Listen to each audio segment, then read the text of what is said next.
તારીખ 29 સપ્ટેમ્બર, સમય રાતના લગભગ 2 વાગે, દિલ્હીનો નાગલોઈ વિસ્તાર।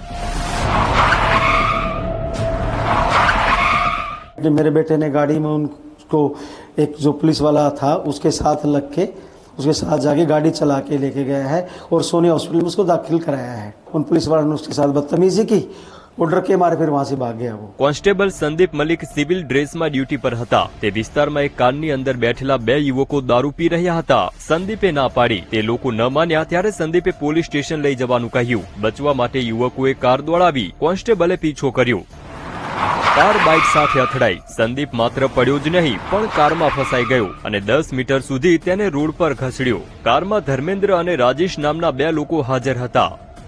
नांगलोई में मैं उसी जगह पर मौजूद हूं जहां 29 सितंबर की रात धर्मेंद्र और रजनीश अपनी गाड़ी में बैठे हुए थे। धर्मेंद्र गाड़ी चला रहा था। ये गाड़ी हालांकि ना धर्मेंद्र की थी और ना रजनीश की, धर्मेंद्र के दोस्त की गाड़ी थी जो धर्मेंद्र चला रहा था। आप देख सकते हैं गाड़ी में निशान है। આ ઘટના બાદ સંદીપનું મૃત્યુ થઈ ગયું। પોલીસનું કહેવું છે કે સંદીપની હત્યા કરવામાં આવી છે। આરોપીના પરિવારે કહ્યું કે આ એક અકસ્માત છે। આ ઘટનાની સત્યતા જાણવા માટે અમે ઘટનાના પ્રત્યક્ષદર્શીઓ, આરોપીના પરિવાર અને પોલીસ સાથે વાત કરી।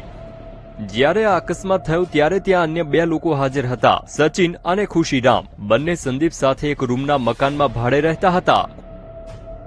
ખુશીરામ કહે છે, મેં સચિન અને સંદીપની કારનો પીછો કર્યો। આખો વિડિયો જોવા માટે ડાઉનલોડ કરો દિવ્ય ભાસ્કર એપ।